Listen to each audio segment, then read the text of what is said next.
살아계신 하나님 아버지, 감사를 드립니다.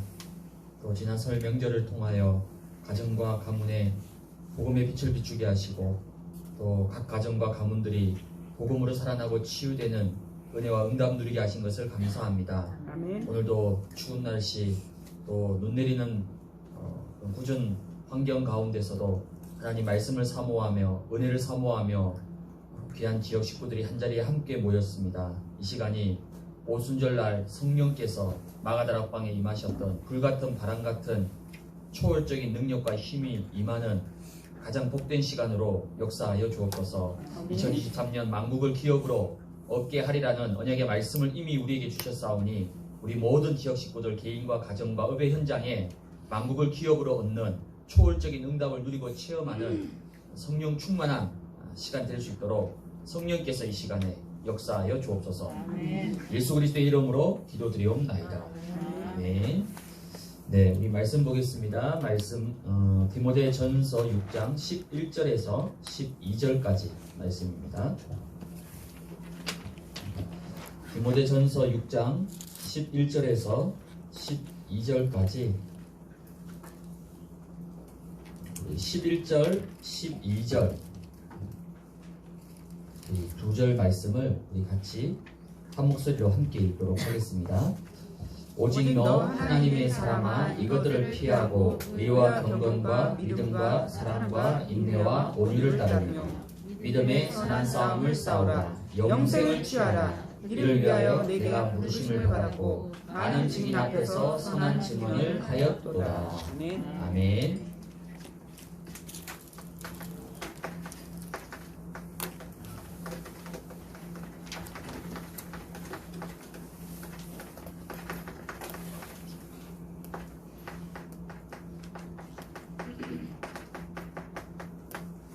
네, 오늘 목요 사역자 조장 훈련은 하나님의 시간표 속에 있는 나라는 제목으로 우리가 잠깐 말씀을 나누겠습니다. 오늘 정말 진짜 여기 남은 분들이시네요. 남은 자들. 네, 아침에 막 눈이 엄청 쏟아지고 길도 그렇고 주차장이 또 미끄러워가지고 또 오다가 막 좀 사고도 나고 막 경찰 출동해서 오셔서 좀 깜짝 경찰이 출동해가지고 막 지하 주차장 내려가고 막 하여튼 좀 난리 아닌 난리가 났습니다. 그 모든 험한 과정들을 다 뚫고 오늘 여러분들이 이 자리에 또 왔습니다. 가양대교도 오늘따라 엄청 막혔겠죠. 막히고 정말 올 수 없는 그런 상황인데 여러분들이 또 하나님 은혜로 이렇게 함께 오셨고 또 참석하지 못한 우리 지역 식구들 너무 멀어서 아마 의정부 식구들은 오기 힘들 거예요. 오다가 여러 번 그런 일이 있었어요. 실컷 가양대교 건너고 왔는데 이미 메시지 거의 끝났어요. 중간에 돌아가기도 하고 뭐 오늘 눈까지 왔으니까 더 아마 상황들이 만만치 않을 텐데 오늘 참석하지 못한 지역 식구들은 또 금요일이나 토요일 정도에 또 유튜브에다가 업로드 되니까요.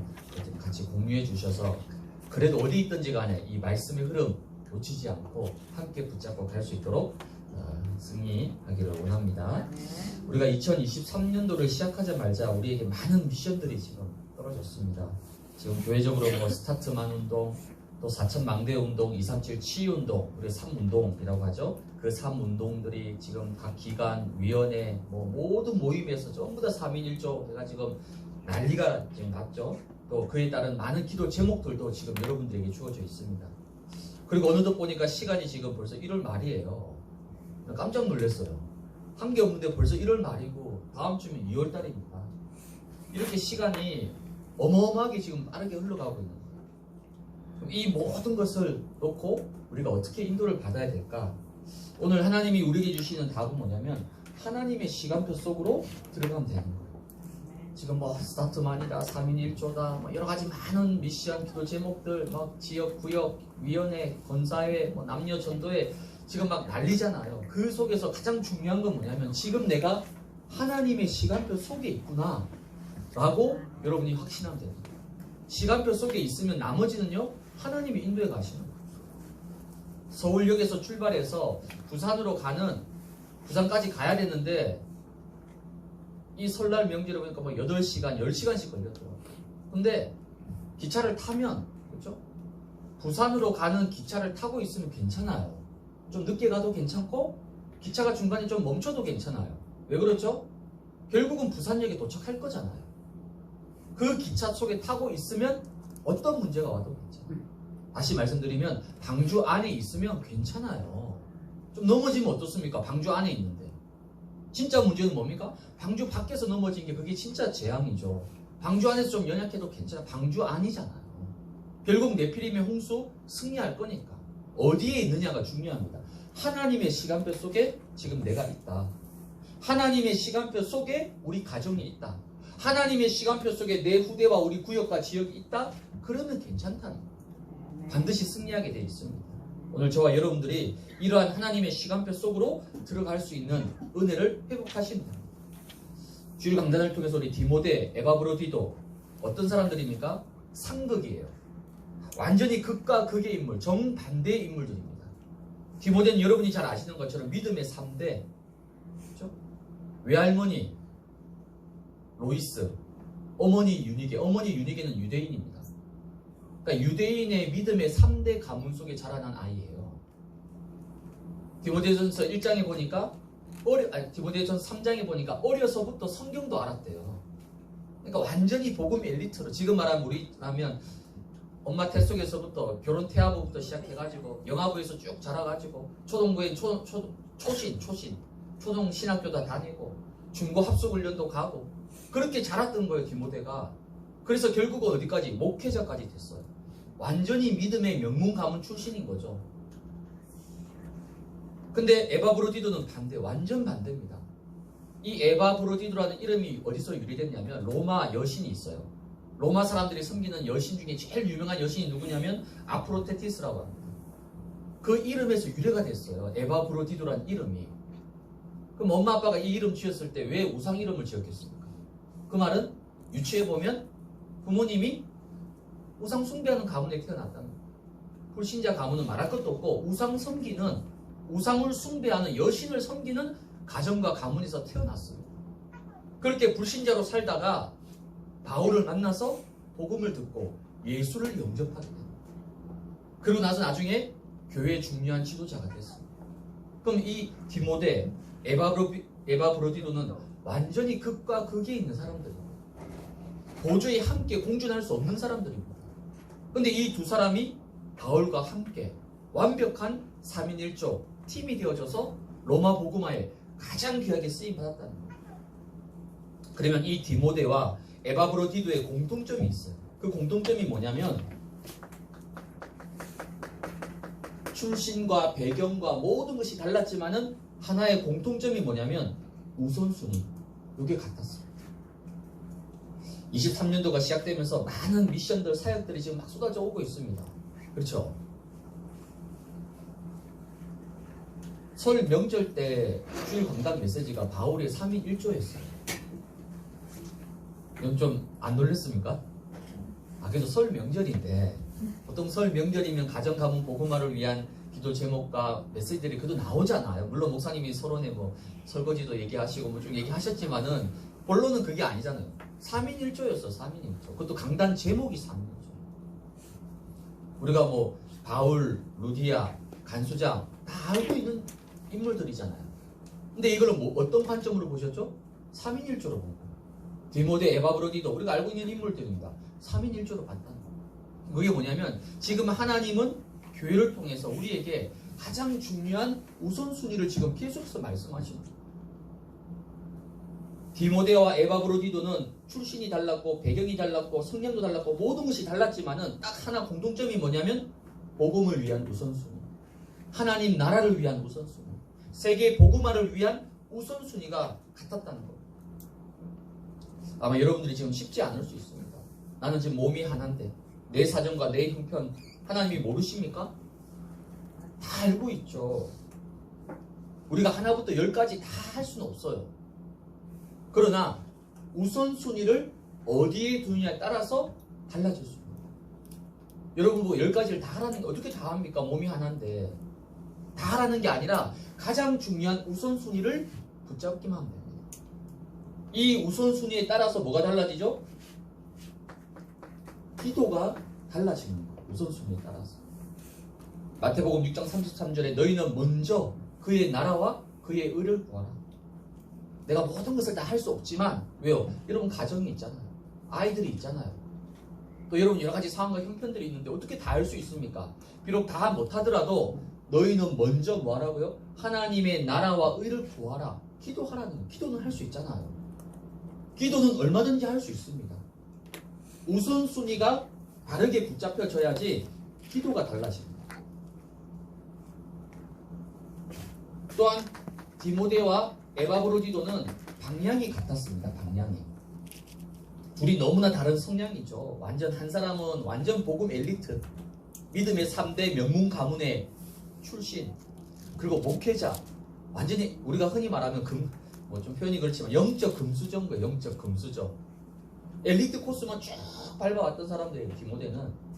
반대로 에바브로디도는요, 완전히 밑바닥 인생, 우상 가문, 우상 집안에 태어나서 불신자로 쭉 살다가 드라마틱하게 바울을 만나서 예수 영접하고 불신자에서 제자로 바뀐, 둘이 살아왔던 세계와 현장이 완전히 다른 거예요. 근데 두 사람이 뭐가 같았느냐? 방향이 같았어요.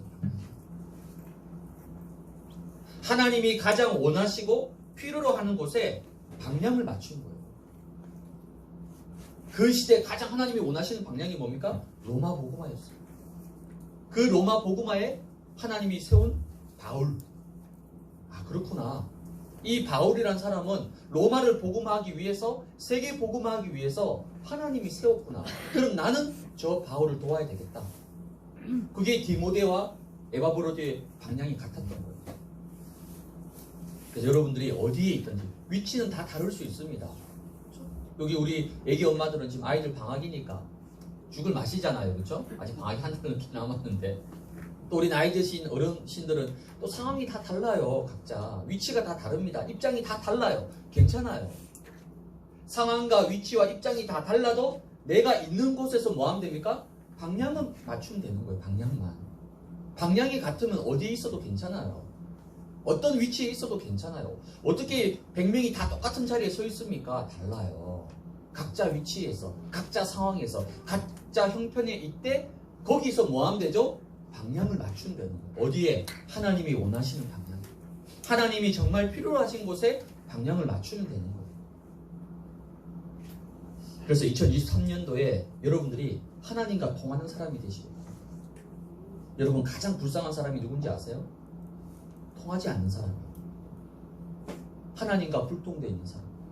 혼자서 막 뭔가 열심히 한다고 하는데 하나님과 전혀 방향이 안 맞아요. 자기 흐름을 타고 자기 인도를 받고 자기 열심 속에서 그렇게 가는 거예요. 하나님과 전혀 통하지 않는 사람. 하나님 보실 때 가장 불쌍한 사람이에요. 하나님과 통하지 않으면 어떻게 됩니까? 사람과도 통하지 않게 됩니다. 자기 생각이 갇힐 수밖에 없어요. 자기 경험과 체질과 기준에 붙잡혀 있을 수밖에 없는 거예요. 그래서 2023년도에 여러분들이 그래, 내가 하나님과 통하는 사람이 되자. 우리 가정이 하나님과 통하는 가정이 되자. 나의 사역과 직분이 하나님과 통하는 사역과 직분이 되자. 그러면요, 여러분 안에 반드시 형통의 역사가 따라올 수밖에 없어요. 요셉이 노예에 있을 때도요, 하나님과 방향이 통했거든요. 감옥에 있어도 하나님과 방향이 통했던 거예요. 그러니까 요셉이 어딜 가든지 하나님은 그 요셉을 형통하게 하시고, 사무엘이 하나님과 방향을 딱 맞추고 있으니까 사무엘이 사는 날 동안에 이스라엘에 전쟁이 없었더라. 그 시대 전쟁이 없을 수가 없어요. 왜 그렇죠? 이 바벨론, 아수르 이 나라들이요, 늘 호시탐탐 이스라엘을 침범했기 때문에 전쟁이 없는 날이 없었다니까요. 근데 하필 사무엘이 있는 날 동안에는 전쟁이 없었다는 거예요. 왜 그렇습니까? 사무엘 선지자가 하나님과 방향을 딱 맞추고 있었다. 2023년도에 여러분들이 하나님과 방향을 맞추고, 교회와 방향을 맞추고, 지역과 함께 방향을 맞추어 나갈 수 있는 그런 응답과 축복을 여러분이 누리시기 바랍니다. 그렇다면 2023년 지금 우리의 시간표는 어디에 있느냐? 오늘 제목이 하나님의 시간표 속에 내가 있단 말이에요. 내가 지금 뭔가 3인1조를 위해서 막 뭔가를 하고 있다. 내가 지금 막 장결자를 만나고 있고 막 으쌰으쌰 하고 있다. 감사해요. 또 혹시 그러지 않고 있다. 괜찮아요. 중요한 건 뭡니까? 하나님의 시간표 속에 있다는 게 중요한 거예요. 하나님의 시간표 밖에서 아무리 열심히 해보십시오. 하나님의 시간표 밖에서 아무리 막 날아다녀 보세요. 그 하나님하고 아무 상관이 없는 거예요. 근데 비록 내가 좀 연약하고 내가 좀 부족하고 내 상황과 내 형편이 조금 어렵더라도 지금 내가 하나님의 시간표 속에 있다. 그러면 괜찮아요. 하나님 바울에게 뭐라 얘기합니까? 네가 가이사 앞에 서야 될 것이다. 바울아 두려워하지 말라. 네가 가이사 앞에 서야 될 것이다. 하나님의 시간표 속에 있는 바울은 풍랑을 만나도 아무 문제 되지 않았습니다. 그 어마어마한 로마 지하 감옥에 처박혀 있어도 바울은 괜찮았어요. 왜 그렇죠? 하나님의 시간표 속에 있었기 때문에. 오늘 이 응답을 받는 우리 지역 식구들 되시길 바랍니다. 그러면 2023년도 우리의 시간표가 어디냐? 첫 번째는 위기의 시간표. 새해를 시작하면서 2023년도를 예상하는 여러 기사들이 많잖아요. 우리 연초에는 그런 기사들이 많이 나오잖아요. 올해 경제가 어떻게 될 것이다. 올해 상황이 어떻게 될 것이다. 쭉 발표되는데 그걸 제가 보니까요. 단 하나도 희망적인 기사가 없어요. 단 하나도 밝은 전망을 내놓는 기사가 없습니다. 전부 다 열이면 열 다 어렵고 힘들다. 최악의 상황이 올 것이다. 다 부정적이고 힘들고 어렵고 다 이런 온통 위기 소식밖에 없어요. 근데 성경은 뭐라고 얘기하느냐? 반대로 얘기합니다. 기회라고 얘기합니다. 아니 세상은 전부 다 위기라고 얘기하고 있는데 성경은 반대로 뭐라 얘기하죠? 그 위기가 기회로 만들어라. 거꾸로 얘기하고 있습니다. 반대로 얘기하고 있는 거예요.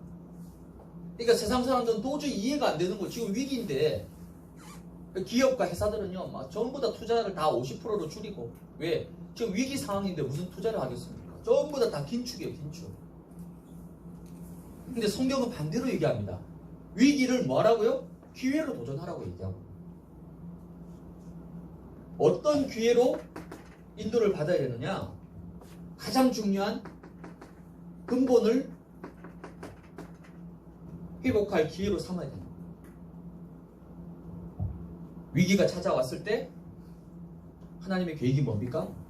근본을 회복하는 거예요. 평상시에 아무 문제가 없고 배부르고 등 따뜻하면요 사람은 어디로 가죠? 결국 창세기 3장으로 돌아갑니다. 여러분 고린도 지역, 데살로니가 지역 보시면 특징이 뭐죠? 전부 다 막 번창했던 우리 아모스도 보세요. 아모스. 그 아모스 시대 당시에 북이스라엘이 왜 하나님이 심판을 하셨냐면 그때 북이스라엘은 가장 번창할 때입니다. 그러니까 돈이 차고 넘치니 사람이 돈이 너무 많으면요 사람이 어디로 갈까요? 여러분 어디로 가겠습니까? 여러분들처럼 헌금 열심히 하고 본당헌당 하고 스타트만 하고 안 그래요. 돈 많으면 어디로 가죠? 다 창세기 3장 6장으로 다 돌아갑니다. 전부 다. 그러니까 그 북이스라엘이 번창했던 만큼 어디로 가죠? 하나님을 경외하고 전도와 선교에 올인해야 되는데 반대로 육신과 세상으로 다 돌아가 버리고 그 북이스라엘이 거의 패망 직전까지. 그래서 하나님은 저 남유다에 살고 있는 아모스 선지자를 뽑아가지고 저 북이스라엘까지 보내서 심판의 메시지를 하신 거예요. 내가 평상시에 아무 문제가 없고 아무 어려움이 없고 잘 먹고 잘 사면요 결국 이거 없습니다. 근데 위기가 찾아오고 어려움이 찾아오고 심지어 고통이 찾아오고 고난이 찾아오게 되면 하나님은 가장 중요한 이 근본을 회복할 수 있도록 우리에게 은혜를 주시는 그 이스라엘 역사를 보세요. 전부 다 위기 때마다 하나님은 근본을 회복하도록. 레몬트 운동이 어디서 시작됐습니까? 밤나무, 상수리 나무가 배임을 당하고 그 남아있는 것마저 다 황폐하게 되고 도저히 희망이 없는 상황이에요. 그때 하나님이 이사야를 통해서 이 렘넌트 메시지를 준 거죠. 그 그루터기는 남아있게 될 것이다. 지금 여러분에게 위기가 찾아왔다. 어려움이 찾아왔다. 무슨 시간표입니까? 낙심하고 절망하고 힘 빠질 시간표가 아니라 가장 중요한 근본을 회복해야 될 시간표입니다. 그게 하나님의 시간표입니다. 초대교회에 어마어마한 위기가 찾아왔어요. 순교와 핍박이 찾아왔습니다. 그때 마가다락방 120명이 어떻게 합니까? 이 언약을 붙잡고 감람산으로, 이 언약을 붙잡고 마가다락방 속으로, 이 언약을 붙잡고 138 속으로 완전히 근본을 회복해버립니다. 그때 초대교회에 어떤 역사가 일어났어요? 결국은 경제 문제 아닙니다, 여러분. 돈 문제가 아니에요. 인간관계 문제가 아닙니다. 엄밀히 따지면 질병의 문제도 아니에요. 하나님은 뭘 원하십니까? 근본을 회복하기를 원하십니다. 근본이 회복되어지면 나머지 모든 것들은 회복되게 되어 있는 거예요. 두 번째, 우리가 어떤 기회를 삼아야 되느냐면 영적으로 많은 것을 준비할 수 있는 기회로 삼아야 됩니다. 하나님은 결국 영적으로 준비가 된 만큼 응답 주십니다. 여러분 메시지를 한번 잘 보세요. 만국, 물론 우리가 237 선교 원년 시대를 맞이했기 때문에 당연히 그에 걸맞는 메시지가 나오겠지만은 그래도 만국을 기업으로 줍니다. 한두 나라가 아니에요. 237 전 세계 모든 만국을 우리에게 뭐 한다고요? 기업으로 주시겠다는 거예요. 이젠 24를 넘어서서 우리가 작년까지 오직 24였잖아요. 그렇죠? 어떻게 하면 우리가 24 할까? 근데 연초에 유 목사님 메시지 들어보셨죠? 여러분들은 24 한 거 다 서론이었습니다. 유 목사님 메시지 항상 그런 거예요. 어제까지 우리가 막 올인했던 거 다 서론이에요. 시작도 안 했대. 그러니까 올해부터는 이제 본론 25로 들어가야 된다고. 이번 연말에 보세요. 여러분 25도 서론이었습니다. 이제는 영혼의 시간표로 들어가야 될 겁니다. 라고 하시지 않을까 생각이 되어집니다. 근데 분명한 건 뭡니까? 영적으로 준비가 되어진 만큼 응답이 오는 거예요. 아무리 만국이 아니라 만국의 할아버지라도 내가 영적으로 준비되지 않으면요, 만국은 나하고 아무 상관이 없는 거예요. 237은 나하고 아무 상관이 없는 거예요. 아이고 목사님, 나는 지금 당장 내 발등에 불이 떨어져 있고 내가 먹고 살기도 힘들고 우리 아이들, 우리 남편 이거 하나도 지금 감당이 안 되는데 무슨 만국 237이 무슨 상관이 있습니까? 예, 그 믿음대로 될 거예요. 그 시간표대로 될 거예요. 그 수준대로 될 거예요. 근데 내 사정과 내 형편과 상관없이 하나님이 분명히 약속하셨고 말씀하셨기 때문에 나는 그 약속을 믿음으로 붙잡고 그것을 준비하면 하나님은 내 상황과 형편과 전혀 상관없이 약속하신 말씀대로 언약대로 만국을 기업으로 주시는 거예요. 영적으로 준비해야 될 시간. 위기가 아니라니까요. 어려움이 아닙니다. 문제가 아니에요. 뭡니까? 기회입니다. 영적으로 준비해야 될 시간입니다. 그래서 요셉이 이거 잘했잖아요. 7년 대풍년이 왔을 때 어떻게 했습니까? 아이고 풍년이니까 막 쓰고 먹고 막 마음대로 하자. 이게 아니었잖아요. 7년 그 풍년 동안 요셉이 뭐 했죠? 7년이 끝나고 나서 다음에 찾아올 7년의 대흉년을 위해서 준비를 한 거예요. 애굽 곳곳에다가 시간 물류 창고를 만들어 가지고 식량을 비축하고 다 준비했던 거, 완벽한 물류 시스템을 다 갖춰버린 거예요. 7년 동안에. 그러고 나서 바로 흉년이 시작됐을 때 어떻게 됩니까? 전 세계에 쌀이 없어요. 전 세계 모든 사람들이 요셉 앞에 와서 무릎 꿇어야 되고 손 내밀어야 되는 준비한 거예요. 준비. 2023년도 뭡니까? 여러분 준비하셔야 돼요. 237을 준비해야 돼요. 내 생각도 내 마인드도 모든 것들을 준비해야 돼요. 그래서 2023년도에 여러분의 영적 상태, 응답을 먼저 구하는 것이 아니라 나의 영적 상태를 준비하고 영적 그릇을 준비하고 영적 세트를 먼저 준비할 수 있는 그런 은혜와 응답을 여러분 누리시기 바랍니다. 세 번째는 무엇을 준비하는 기회가 되어야 되냐면 재창조의 응답을 받을 기회로 바꾸면 됩니다. 하나님이 왜 우리에게 어려움을 주시겠습니까? 그렇죠? 하나님이 왜 우리에게 때로는 고통을 주십니까? 그래도 새해인데 그렇죠? 새해니까 뭔가 그래도 좀 희망을 주셔서 뭔가 좀 응답도 주시고 해가지고 뭔가 좀 희망을 가지고 출발할 수 있도록 하면 얼마나 좋습니까? 이왕이면 좋은 게 좋은 거라고. 근데 이상하죠. 하나님은 반대로 하십니다. 뭔가 중요한 응답과 중요한 시간표를 앞두고는요, 그 중요한 이 부분에 집중할 수 있도록 우리에게 자꾸 어려움을 주시는 거예요. 문제를 주시는 거예요. 1월달에 우리가 스타트 끊으면서 지금 우리의 환경과 상황은요, 말 그대로 위기라니까요. 위기. 아직 관리비 나오셨어요? 아파트 관리비 나왔나요? 어떤 사람 막 평소보다 2배 넘게 나왔대요. 2배. 네, 2배 넘게. 그건 기본이고. 요즘 은행에서 전화 오면 막 가슴이 벌렁벌렁 뜁니다. 금리가 얼만큼 올랐을지. 지금 우리의 상황과 형편은요, 전부 다 위기 어려움이에요. 희망적이고 긍정적인 게 단 하나도 없습니다. 왜 하나님이 이런 상황과 형편을 주셨을까요? 이스라엘 백성들은요, 전부 다 고난의 역사였습니다. 그렇죠? 이스라엘의 역사를 딱 세 단어로 하면요, 노예, 포로, 속국입니다. 노포속. 이게 이스라엘 전체 역사예요. 하나님은 이스라엘 백성들에게 노예와 포로와 속국이라는 그 위기가 있을 때마다 뭐 하셨죠? 하나님은 이스라엘 백성들을 갱신하도록 하신 거예요. 갱신. 놓쳐버린 언약을 회복하게 하시고, 말씀을 회복하게 하시고, 믿음을 회복하게 하시고, 그게 하나님의 목표였던 거죠. 하나님의 계획은 430년 애굽 노예 생활이 아닙니다. 하나님의 계획은 40년 광야가 아니에요. 물론 광야 꼭 필요합니다. 중요합니다. 또 430년 노예 생활, 하나님 계획과 뜻이 있었죠. 출애굽 유월절을 위해서. 근데 그게 진짜 본론이 아니었다니까요. 진짜 하나님의 목표는 뭐였습니까? 하나님의 절대 계획은 가나안 땅이에요. 가나안 땅. 그 가나안 땅을 위해서 430년 동안 애굽의 노예로 있게 하신 거예요. 가나안이란 이 언약을 성취하기 위해서 40년 광야 생활이 있었던 거예요. 가나안이라는 언약이 있기 때문에 광야가 뭡니까? 의미 있는 시간이 되는 거예요. 근데 가나안 땅의 언약이 없이 광야 40년 그냥 죽도록 고생하는 거예요. 시간 낭비하는 겁니다. 돈 낭비하는 거예요. 인생 낭비하는 겁니다.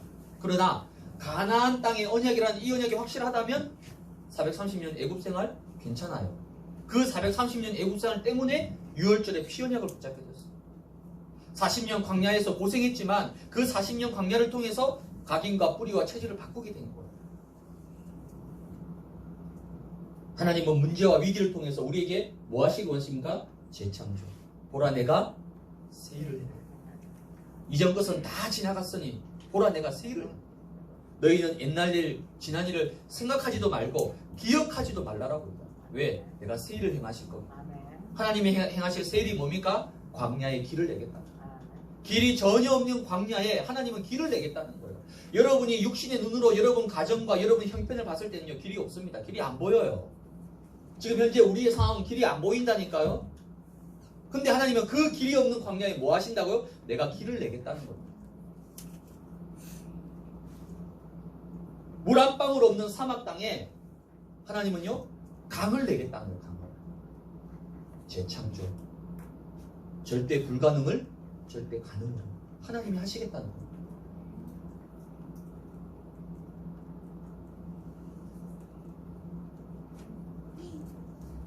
그래서 결국은 내가 바뀌어야 됩니다.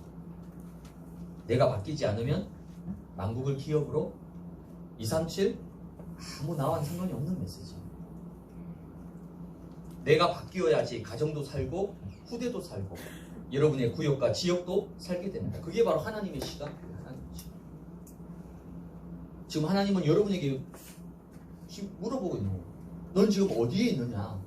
너는 지금 어느 시간표 속에 있느냐? 하나님 그거 묻고 계신 거예요. 네가 얼만큼 지금 사역하고 있고 네가 지금 얼만큼 열심히 하고 있고 하나님은 그거 묻지 않습니다. 그보다 더 중요한 건 뭡니까? 지금 내가 어떤 시간표 속에 있느냐? 그걸 하나님이 물어보시는 거예요. 하나님의 시간표 뭡니까? 올 2023년도에는 복음으로 나를 복음으로 나를 살려야 되는 거예요. 내 안에 하나님이 가장 원하시는 하나님의 망대, 영적 망대를 여러분이 세우셔야 돼요. 그걸 위해서 지금 신방 캠프를 하고 있는 거예요. 동대문 도봉 의정부에서 하고 있는데요. 물론 많이 뭐 하는 건 아니지만은 그 가는 곳만 하나님이 그래서 이 가정에 하나님 신방 캠프 하라고 하셨구나. 물론 가기 전에도 기도하고 갔지만은 신방 캠프를 딱 하고 나니까 이 가정에 왜 신방 캠프가 필요했는지를 하는 이유를 보게 하십니다. 하나님의 망대, 영적 망대, 빛의 망대가 필요한 개인과 가정에 하나님이 다 정확하게 인도하십니다. 그리고 우리가 또 2월 4일날 3인 1조 집중 합숙훈련 왜 합니까? 이거예요. 또 2월 28일날 3월 1일날 대교구 원내스 수련회 왜 합니까? 이거예요. 이런 중요한 응답을 받는 우리 사랑하는 우리 지역 식구들 되시길 바랍니다. 두 번째 하나님의 시간표는 뭐냐면요, 위기 정도가 아니야. 이제는 아예 절대 불가능입니다. 절대 불가능. 지금 나의 사정과 나의 형편과 나의 이 환경을 보면요, 도저히 할 수 없는 환경이에요. 어떤 분들은요 아예 막 처음부터 포기해버리더라고요. 왜? 너무 많은 미션들이 오고 3인 1조부터 시작해가지고 막 몰아치니까 도저히 할 수가 없는 거예요. 또 내가 나를 봐도 지금 뭔가 특별한 응답도 없고 뭔가 큰 역사도 없고 별로 되는 일이 없다. 절대 불가능인 거죠. 근데 참 신기하죠. 하나님은 여기서부터 뭐라고 하냐면 여기에서 시작을 하라고 합니다. 아니 이왕이면 뭔가 좀 응답이 되고 역사가 일어나고 뭔가 좀 잘 되는 거기서부터 시작하잖아. 세상의 모든 사람들은요 잘 되는 데서 시작하려고. 그렇죠? 근데 성경은 반대예요. 복음은 거꾸로입니다. 내가 도저히 할 수 없다고 생각하는, 나는 도저히 안 된다고 생각하는 그 절대 불가능에서 하나님은 시작하라고 얘기하는 거예요.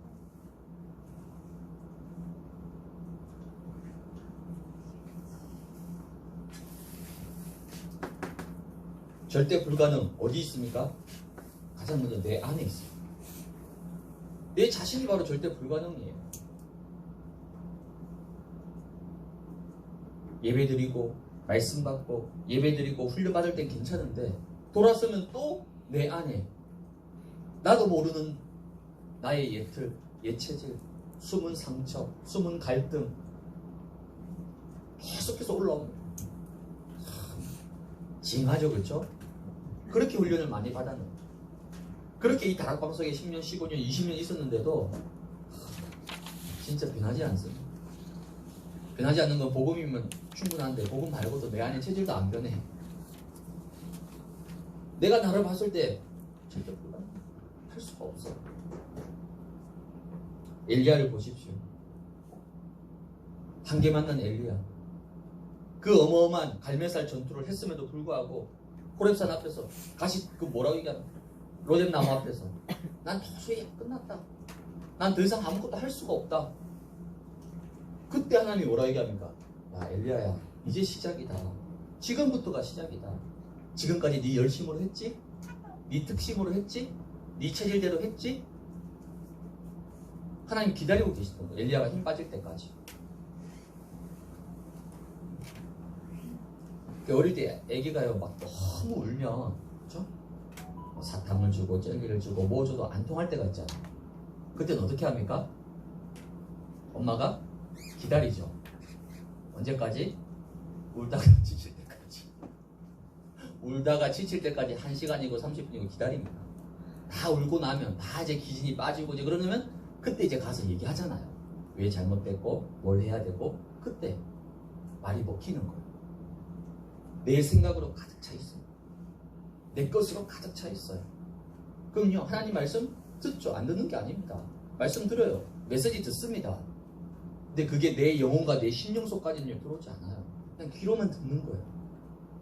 근데 언제? 내 것을 다 내려놓고 났을 때. 내가 하나님 앞에서 도저히 아무것도 아니고 나는 아무것도 할 수가 없고 더 이상 내 힘과 내 능력이 통하지 않는 완전 절망 상태 속에 무릎 꿇었을 때 그때 비로소 하나님이 이제 얘기하시는 거예요. 나에 대한 많은 절대 불가능들이 있어요. 그때 하나님은 나에게 새롭게 시작하려고 하죠. 모세도 마찬가지입니다. 모세가 왕궁에서 힘이 있을 때는요 하나님이 역사 안 하셨습니다. 근데 언제요? 모세가 40년 동안 저 미디안 광야에서 양이나 치고 아무것도 할 수 없다라고 두 손 두 발 다 내려놨을 때 그때 하나님이 모세를 드디어 호렙산에 불러가지고 내 백성 이스라엘을 출애굽시키라니까.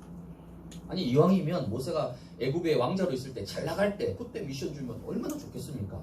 하나님은 그때 안 하셨어요. 언제 시작합니까? 내가 가진 모든 것을 하나님 앞에 내려놓고 그때 하나님이 나에게 복음으로 시작하십니다. 절대 불가능 또 어디에 있습니까?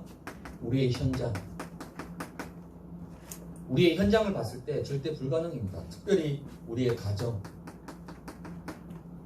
절대 불가능입니다. 주 예수를 믿으라 그리하면 너와 내 집이 구원을 얻을 것이다. 맞죠? 분명히 이 현장의 말씀 붙잡았는데 이번 설명일 때 가보니까 아니 분명히 주 예수를 믿으라. 어떤 분이 저한테 그랬다니까요. 목사님 주 예수를 믿으라 그래야 너와 내 집이 구원 얻을 것이다 라고 분명히 말씀하셨는데 왜 우리 가정 가문은 10년째 이렇게 맨날 제사 지내고 우상 섬기고 모였다 하면 싸우고 막 못 잡아먹어서 안달이고 왜 그러냐고. 제가 할 말이 없더라고. 그랬어요. 왜 그럴까요? 제가 뭐 잘못한 게 있나요? 너무 이게 마음이 답답하고 힘드니까 하소연을 하는 거예요. 우리의 가정 절대 불가능. 우리 아이들, 남편 기도하고 있지만 내 육신의 눈으로 봤을 때는요 절대 불가능해요. 여러분의 후대 절대 불가능입니다. 또 가장 어려운 여러분 산업, 경제, 절대 불가능입니다.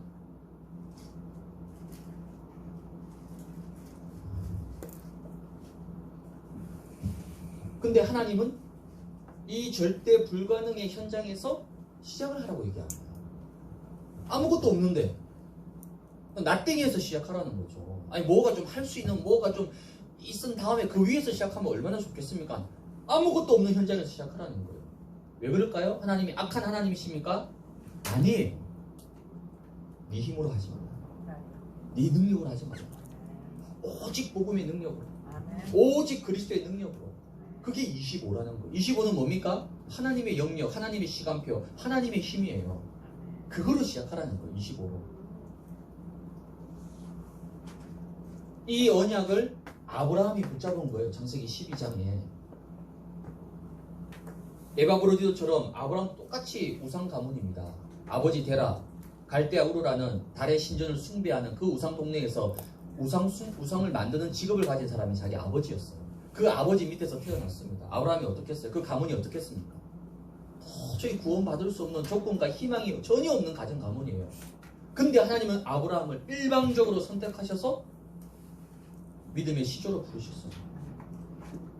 그 아브라함 한 사람을 통해서 그 가정, 이삭, 야곱, 요셉, 야곱까지 그 가정과 후대가 완전히 살아나는 거예요. 아브라함 한 사람 때문에. 그 정도입니까? 내가 너를 통해서 너로 말미암아 열방이 복을 받도록 하겠다. 만국을 기업으로 주겠다는 거예요. 아브라함 한 사람을 통해서. 더 나아가서 아브라함 한 사람을 통해서 뭐합니까? 가병 318명을 먹일 수 있는 와이프와 애들까지 다 합치면 1000명이 넘어요.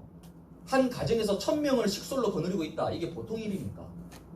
먹여 살리고 다 밥 주고 입혀주고 다 해야 되는데 이걸 하나님이 절대 불가능을 절대 가능으로 다 바꾸십니다. 아브라함이 뭐 했습니까? 언약 하나 딱 붙잡았습니다. 하나님이 나를 열국의 아비로 보셨고 고개 그 눈으로 보셨고 하나님이 나를 통해서 이 언약을 이루어 가시겠구나. 이 언약 하나 붙잡은 것밖에 없는데 그 아브라함 한 사람을 통해서 가정과 후대와 모든 산업을 절대 불가능해서 절대 가능으로 바꿔버리신 거야.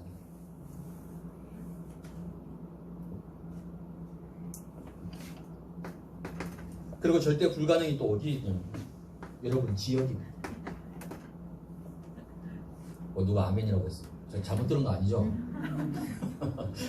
아, 지역에 대한 깊은 한이 있으신. 그렇죠. 우리의 지역 내 눈으로 봤을 때 도저히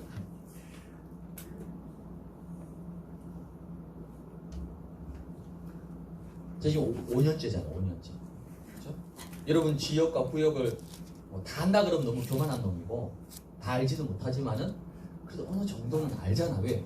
4년 동안 함께 캠프하고 훈련도 하고 오만 것 때만 것 다 했죠. 여러분이 살고 있는 지역, 구역 결코 만만치 않습니다. 어쩌면 정말 절대 불가능의 현장일 수도 있습니다. 나의 눈으로 봤을 때 우리 구역과 우리 지역은 도저히 안 될 것 같다. 이게 어쩌면 맞을 수도 있어요. 근데 하나님은 뭐라 말씀합니까? 여호수아 14장 12절에 보니까 그날에 여호와께서 말씀하신 이 산지를 지금 내게 주소서. 당신도 그날에 들으셨거니와 그곳에는 아낙 사람이 있고 그 성읍들은 크고 견고할지라도 그렇죠. 아낙 원래 거인 족속이에요. 거인 족속. 그런 집안이 있더라고요. 평균 키가 다 170 이상이에요. 다 170 이상.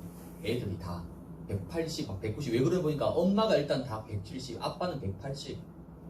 유전자가 큰 유전자인 거죠. 근데 이 아낙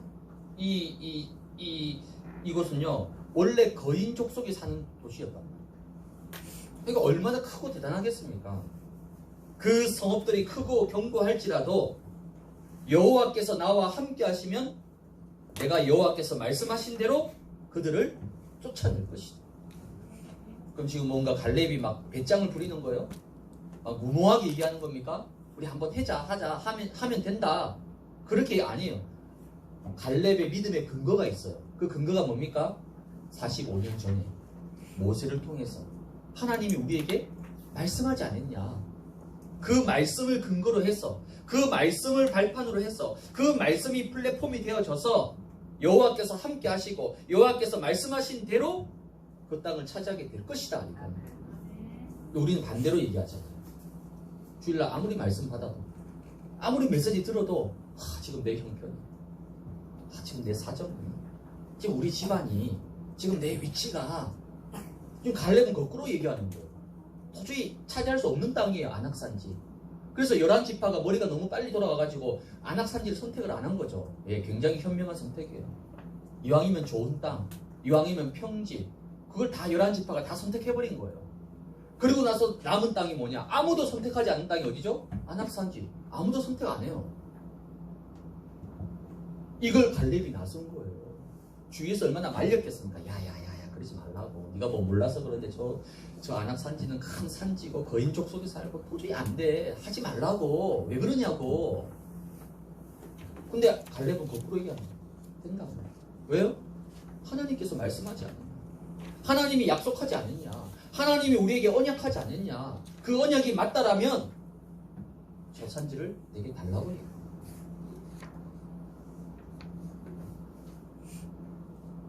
여러분의 지역과 구역, 내 눈으로, 내 기준으로 봤을 때는 절대 불가능할 수 있어요. 그렇죠? 우리 구역에는, 우리 지역에는 사역자도 없고, 일꾼도 없고, 뭔가 확 으쌰으쌰 다른 사람도 없고. 네, 맞습니다. 거짓말 안 해요. 10명의 정탐꾼이 와서 보고한 게 거짓말이 아니라니까요. 우리 다 거짓말 아니. 진짜 그 땅은요, 크고 강대하고 제대로 봤어요. 문제는 뭐죠? 진짜 봐야 될 걸 못 본 거예요. 그럼에도 불구하고 그 땅을 반드시 차지하겠다는 그 약속을 놓쳐버린 거예요. 하나님은 분명히 2023년도에 나의 구역과 지역을 통해서 4천 망대운동, 하나님이 망대를 세워 가셨고, 거기에 내가 언약 붙잡고 하나님 앞에 믿음으로 시작하면 됩니다. 갈렙처럼, 여호수아처럼 이런 은혜와 응답을 여러분 누리시기 바랍니다. 2023년도 어떤 시간표 속에 우리가 가야 되냐면요, 하나님이 원하시는 건 딱 하나입니다. 바로 초월적인 믿음을 우리에게 요구하십니다. 이 시간표 속으로 들어갑니다. 우리에게 필요한 것은 뭐냐? 오직 믿음입니다. 내가 할 수 있다, 할 수 없다 아니에요. 우리 자꾸 할 수 있다, 할 수 없다라고 얘기합니다. 하나님이 지금 그걸 묻는 게 아니에요. 그걸 안다면 우리에게 아예 묻지도 않으시겠죠. 우리가 뭐 할 수 있습니까? 사실 솔직히 우리가 뭐 할 수 있겠습니까? 에스겔에게 마른 뼈를 보여주면서 이거 살 수 있겠냐고 물어봅니다. 하나님이 그 질문 하실 때는 에스겔이 살릴 수 있다라고 본 거예요? 아닙니다. 우리가 어떻게 마른 뼈를 살립니까? 마른 뼈는 죽은 건데. 그 에스겔이 뭐라고 얘기합니까? 할 수 있다도 아니고 할 수 없다도 아니에요. 전능하신 하나님께서 하시면 된다는 거예요. 그걸 보고 믿음이라고 합니다. 그 사람이 그 에스겔에게 뭐라 얘기하죠? 생기를 불어넣어라. 말씀을 배워내라. 2023년 저와 여러분에게 가장 필요한 거는요, 능력도 아니고 실력도 아니고 돈도 아닙니다. 우리에게 가장 필요한 거는 지금 나에게 있는 모든 위기와 지금 내 앞에 놓여있는 모든 절대 불가능을 뛰어넘을 수 있는, 초월할 수 있는 믿음이 필요한 거예요. 하나님 지금 그 믿음을 원하시는 거예요. 여러분에게. 지금 여러분 앞에 많은 현실의 장벽들이 있습니다. 큰 믿음의 장벽들, 큰 여리고성들이 가로막고 있어요. 이 모든 것을 초월할 수 있는, 복음이 뭐냐면 초월하는 거예요. 초월. 몸 아플 수 있죠. 안 아픈 사람 누가 있습니까? 엄밀히까지. 그렇죠? 우리 권사님들 안 아픈 곳 있습니까?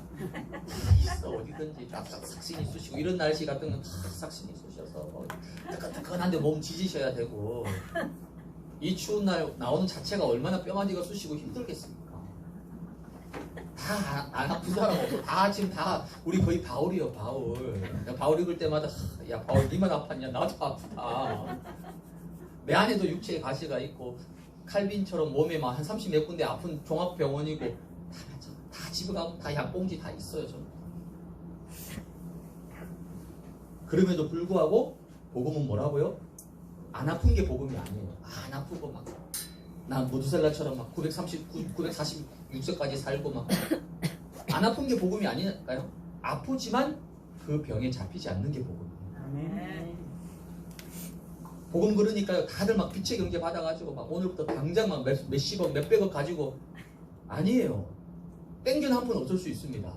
근데 그 가난에 잡히지 않는 거예요. 그 가난에 묶이지 않는 겁니다. 그게 복음이라니까요.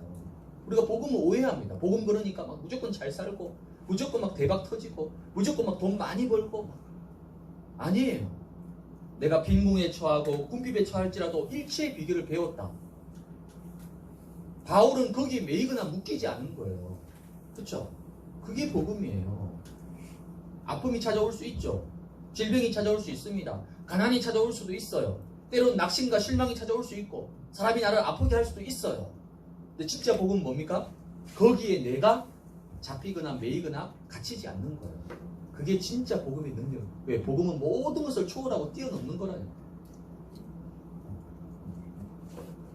이 초월적인 믿음을 여러분이 가지기 위해서는 먼저 하나님이 주시는 중요한 영적 세계, 이 영적 세계를 알고 있어요. 무한한 영적 세계. 그 영적 세계가 뭡니까? 지금도 성삼위 하나님이 나와 함께하고 계십니다. 처음 태초에 있었던 창세기 1장 26절에 한번 읽어보세요.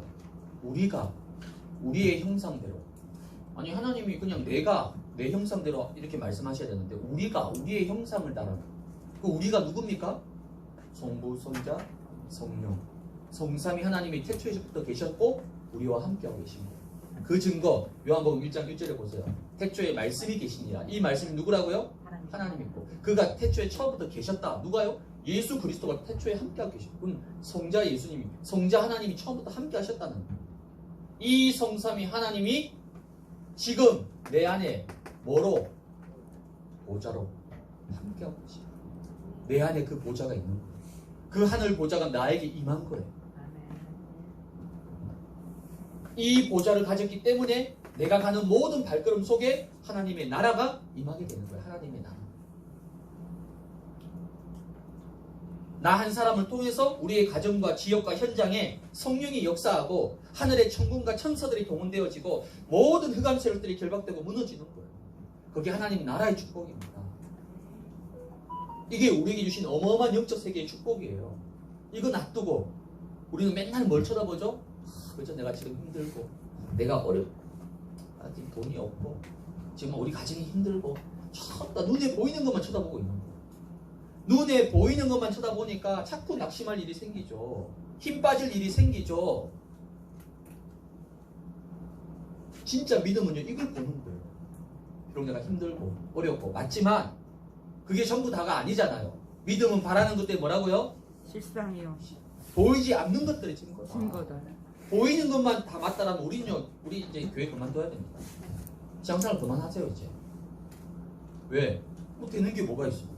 잘 되고 있는 게 뭐가 있어? 근데 믿음은 뭐라고요? 그게 전부 보이는 게 전부 다가 아니라는 거예요. 이게 일단 내가 지금 어떤 사정, 어떤 환경, 어떤 형편 속에 있더라도 그와 전혀 상관없이 오늘도 성삼위 하나님이 내 안에 보좌로 함께하고 계십니다. 내 속에 어마어마한 하나님의 나라가 임한 축복을 주신 거예요. 이 영적 세계를 볼 수 있어야 되고 누릴 수 있어야 되고 요셉이 이거 누린 겁니다. 어디에서? 그 인생의 밑바닥 노예 현장에서 이거 누렸던 거예요. 요셉.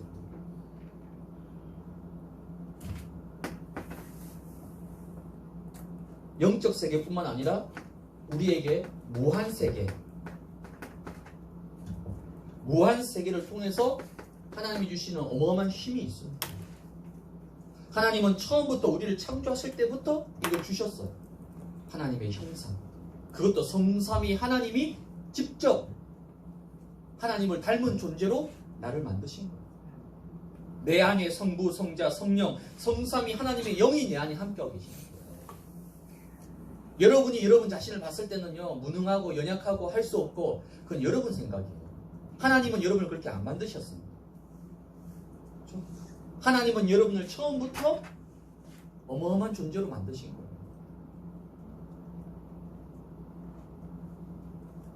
이 힘을 여러분이 공급받으셔요.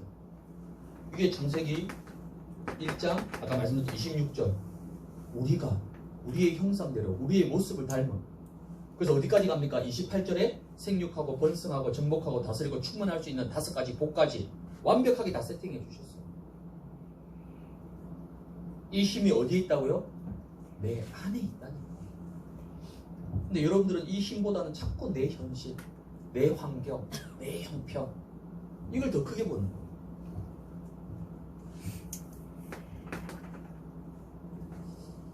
이 어마어마한 영적 세계와 무한 세계의 힘을 나에게 주셨는데 이걸 내가 정말 누릴 수 있도록 하기 위해서는 이 힘을 누리는 서밋 시스템이 내 안에 있어야 됩니다. 요셉이 처음부터 서밋이었다? 아닙니다. 요셉 아시죠? 창세기 37장 그 전으로 읽어보면 대충 우리가 어떻게 느껴집니까? 요셉? 일단 싸가지가 없어요. 그렇죠?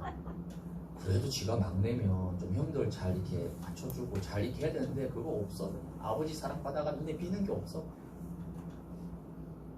고자질 잘하고 형들한테 막 형들이 나한테 절할 거라고 막 아니 그 좀 겸손하게 그게 맞더라도 형님들 앞에 좀 이렇게 좋게 얘기해 그런 것도 없고 그냥 쉽게 말하면 철부지 그냥 막둥이야 막둥이. 그랬던 요셉이 창세기 39장 가서 창세기 45장 가서 어떻게 됩니까? 어느덧 애국과 전 세계를 살릴 수 있는 서밋으로 딱 세워지고 처음부터 서밋이 아니었다니까요.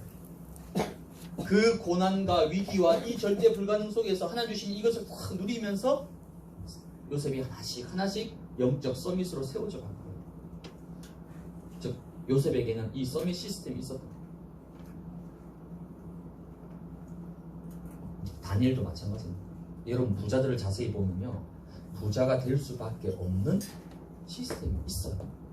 돈 벌 수밖에 없는 시스템이 있다니까요. 노하우가 있다니까요. 그냥 어느 날 뭐 우리 막 돈 많은 사람 보면 에휴 갑자기 졸지에 그 뭐죠? 된 사람들 보고 뭐 아닙니다. 갑자기 졸지에 그거는 아니에요. 뭔가 나름대로 돈 벌 수 있는 부자가 될 수밖에 없는 노하우와 시스템이 있어요. 비록 불신자지만 그게 비록 흑암 경제지만 있다니까요. 위기, 절대 불가능. 똑같은 위기고 똑같은 절대 불가능인데 어떤 사람은 이 위기와 절대 불가능 때문에 낙심하고 힘 빠지고 자포자기하고 늘 자책하고 원망하고 늘 내 탓, 니 탓, 누구 탓 그렇게 하는데 어떤 사람은 똑같은 위기, 똑같은 절대 불가능인데 이 속에서 하나님 주시는 어마어마한 근본을 회복하고 절대 불가능을 절대 가능으로 바꾸는 사람이 있어요. 무슨 차이일까요? 똑같은 위기잖아요. 똑같은 절대 불가능이잖아요. 뭐가 다른 겁니까? 이게 있어요. 위기를 기회로 바꿀 수 있는 절대 불가능에서 시작할 수 있는 영적 힘을 누릴 수 있는 무한 세계의 힘을 누릴 수 있는 영적 세계의 어마어마한 능력을 누릴 수 있는 영적 서밋 시스템이 있었던 거예요. 그 차이입니다. 다른 차이 아니에요. 실력 차이 아닙니다. 능력 차이 아니라니까요. 그럼 여러분에도 이거 있어야 되잖아요. 그렇죠? 그 영적 시스템에 이걸 제가 결론을 딱 바꿀게요.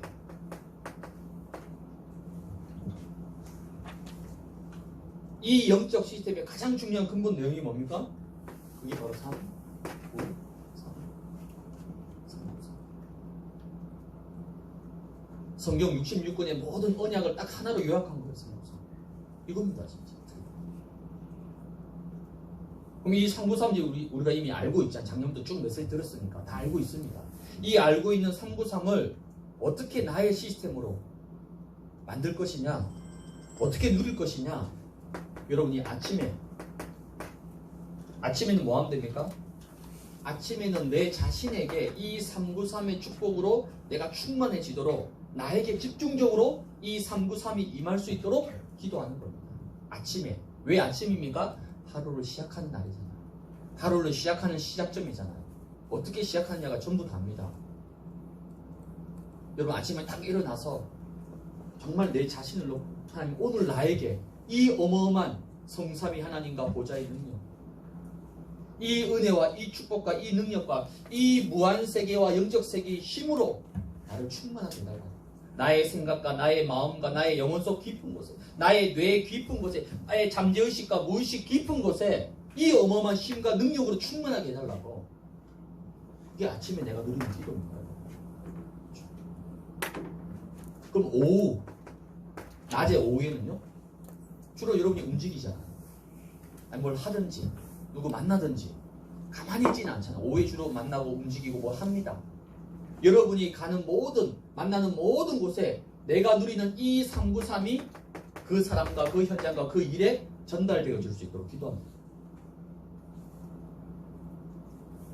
그리고 밤에는 아무래도 좀 조용한 시간이죠. 그렇죠? 좀 조용하잖아요. 그래도 짧든 길든 뭔가 나만의 시간을 가질 수 있습니다. 그때는 이 393을 가지고 여러분이 깊은 기도 속에서 나를 치유하는, 나의 연약함, 나의 영적 문제, 모든 것을 놓고 393을 좀 깊이 기도로 치유되어 줄 수 있도록.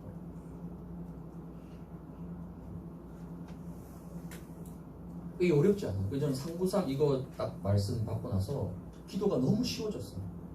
기도가 너무 간단해졌어요. 그전에는 이것도 기도하고 저것도 기도하고 막 기도 제목이 너무 많은 거예요. 나와 우리 가정과 여러분들 구역, 사역, 지역 너무 많아요. 너무 많아요. 근데 393 이 말씀 딱 듣고 나니까 기도 제목이 딱 정리되었어. 너무 쉬워요. 지금 뭐 저는 아침에 일어나서 이거 합니다. 짧게라도. 주로 누워서. 주로 침대에 누워서. 눈 뜨자마자 이거 의식적으로 본능적으로 짧게든 길게든 합니다. 그럼 일어나서는요. 지금은 제가 지금 신방 캠프 하고 있으니까 너무 좋잖아요. 오늘 하나님 이 지역에 이 집사님 집에 여기에 신방 갑니다. 오늘 내가 가는 그 신방하는 그 개인과 그 가정과 그 구역과 지역에 이 성삼위 하나님과 보좌의 능력이 임하게끔 전달되게 해달라. 가면서 계속 그거 기도합니다. 그 밤에 마치고 제가 자기 전에는요 잠깐 나를 놓고 나의 연약한 부분, 육신 모든 부분 놓고 이 393으로 치유되고. 그러니까 기도가 너무 간단하고 좋은 거예요. 얼마나 편하고 좋습니까? 이 축복을 누리게 되면 중요한 것은 꺾이지 않는 뭐라고요? 저는 믿음이라고 생각했어요. 물론 마음이죠. 마음인데 믿음이 꺾이지 않아요. 사탄은요 여러분의 믿음을 자꾸만 꺾고 왜? 이 어마어마한 걸 하지 못하도록, 누리지 못하도록 여러분에게 여러 가지 현실과 문제를 가지고 계속 믿음을 자꾸 무너뜨리는 거예요. 어떤 상황과 어떤 것 속에서도 여러분 믿음만 꺾이지 않는 거예요. 그래서 2023년도에 하나님의 시간표 속에 있는 여러분, 하나님의 시간표 속에 있다. 나와 우리 가정과 우리 구역과 지역이 하나님의 시간표 속에 있다. 그럼 되는 거예요. 이 응답 누리는 우리 모든 지역 식구들 되시기를 주님의 이름으로 축복을 드립니다.